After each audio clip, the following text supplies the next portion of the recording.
Welcome back to the channel, guys, and we finally had our first live Stormgate showdown at DreamHack Atlanta, where Mana ended up taking the crown by beating TLO in 2 out of 3 games, as well as defeating Warcraft 3 champion Moon 2 games in a row.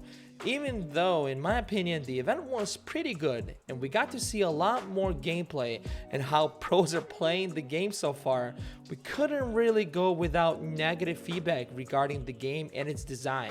So let's address the elephant in the room, shall we? But before we jump into all the juicy bits, guys, thank you so much to everyone who has supported the channel so far. If you would like to see more content on Stormgate and all the news regarding the game, please consider subscribing, hitting the like button, and let me know in the comments below what your thoughts on this whole thing. Your support is much appreciated, and it also lets me know that you enjoy this type of content. So guys, let's dive in. The negative comments on Stormgate have been a topic of discussion on Discord, YouTube comments, and especially on Reddit, with some individuals expressing their dissatisfaction with the game. While some argue that these aspects of the games are fair, others question where they may be exclusionary or limit the game's appeal to a broader audience. In the world of gaming, especially RTS games, graphics, fidelity, and general visibility are crucial aspects to keep the gamers engaged and entertained. However, after ESL Showdown on Sunday, it is clear that it's not easy for a viewer to understand what's going on in the fights, especially if we haven't played or watched much of the game before. This seems to be the case with StarCraft 2 League and Dota as well during their early release and development. Players have been complaining about graphical visibility, and it is evident that the game is currently having issues that need improvement. Same textures, color mixed in together, and sizes of the units and health bars are the same color for both players makes it difficult to distinguish who's winning, and this issue needs to be addressed as soon as possible. I had a bit of a hard time myself telling apart, especially two Inferno's armies fighting in the Shroud area. A graphical filter that would apply specific colors on top of textures could be a solution to this problem.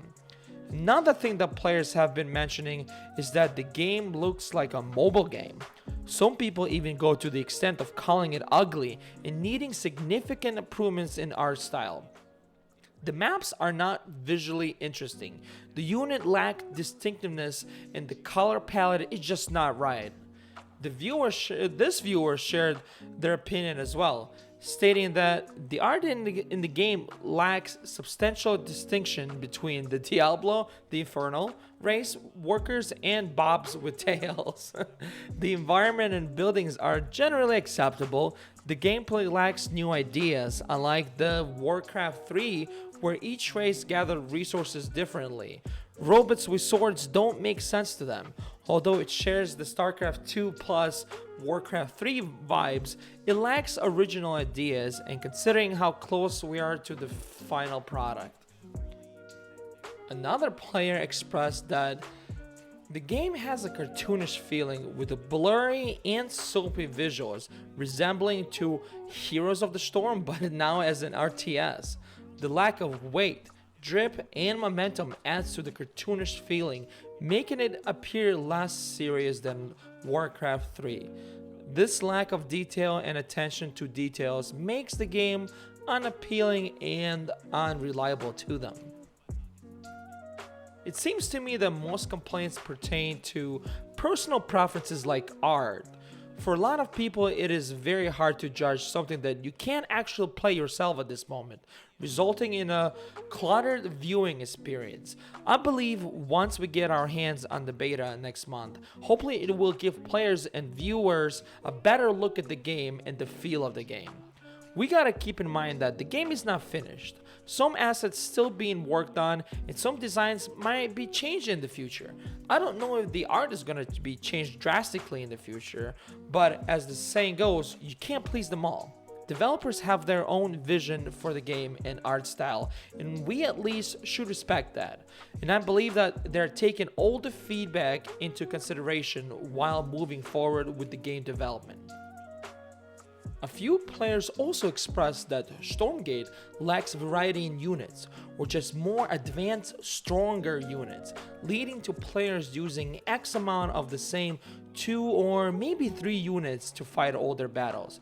But it seems like the developers are working on them for the future, and we might be getting some new higher tier units potentially.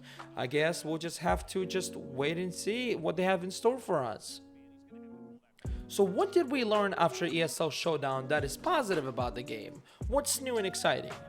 If we look back at StarCraft 2, aggressive play is punished, which has led to a decrease in the amount of variety in aggressive play over the years. However, in Stormgate, it is becoming more evident that there are strong reasons to take the fights early on and go out of your base.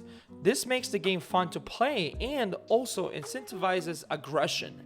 It also seems like Stormgate is better at forgiving errors than StarCraft 2, which I'm guilty of, won't lie, which can end the game in a split second, leading to a frustrating experience.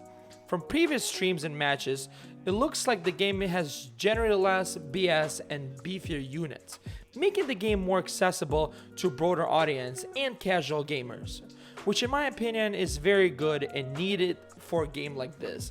I had a viewer during the stream on Sunday ask me if Stormgate it would be fitting for an old timer and if he had room to be competitive versus the youngsters and the pro players. So I mean, hopefully that they will be happy with what they get at the end. After speaking to quite a few of my friends who are StarCraft and Warcraft veterans, they believe that the maps in StarCraft 2 lack the variety and are more of the same stuff with different textures and colors. Stormgate, on the other hand, has unique features on its maps. Destructive tree lines, which has a lot of potentials on surprising your enemy, additional creep camps to clear, and even recruiting a siege unit to help you fight the enemy, as we've seen on Sundays Showdown. All this is great direction to move in. Some unique strategies for different maps that are very strong on the specific maps can be developed in the future as well by pro players that we could also steal later on and use it ourselves as well. It would be great to see more fun abilities in units in Stormgate, so long as the game does not go into the StarCraft 2 direction of making abilities that are extremely frustrating to deal with. Stormgate is moving in the right direction gameplay-wise. Although there is a lot of the potential in the game, it is important for the community to have realistic expectations and appreciate what the developers have done so far and how far they've come. The future of Stormgate looks promising. Frost Giant is trying to make a good RTS, and they have been and remain transparent in their efforts, and I'm sure that they're hearing all your feedback, guys. Is it a StarCraft killer? Most likely not. Plus, it's too early to tell, and I feel like there's a lot more to be revealed. If the game is not for you, well, there's no harm done. It will be free to play, and at least wait till we get our hands on the beta before coming to a conclusion on it. RTS games are more than just hobbies to a lot of the fans, I'm sure. It is a sport, well, esport in this case, and Frost Giant is committed to creating a good RTS that fulfills the player's need in both casual and esports scene. And as the saying goes, guys, time will show.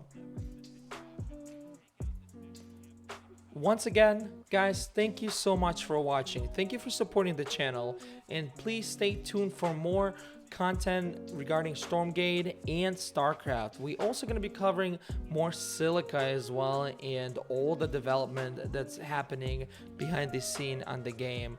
So guys, hit the like button, please subscribe, and I will see you in the next one. Thank you so much for watching.